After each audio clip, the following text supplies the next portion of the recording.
সবচেয়ে গুরুত্বপূর্ণ একটি সূরা।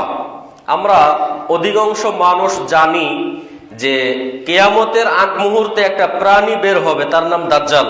জানি না সবাই? এই দাজ্জালের ফিতনা থেকে নিজেকে বাঁচানোর জন্য, দাজ্জালের ফিতনাটা কি?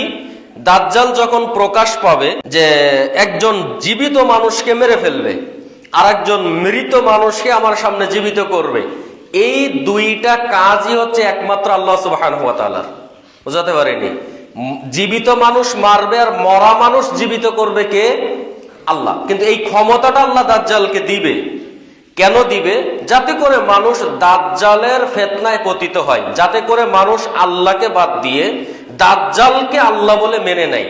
তো আমার সামনে যখন এমনটা করবে, তখন আমি তো মনে করব যে না, এই তো আমাদের রব, এই তো আমাদের প্রভু। তখন আমার করণীয় হবে যে আমি দাজ্জালের সাথে যাব, আমি দাজ্জালের অনুসারী হয়ে আমি মানুষকে ক্ষতি করব।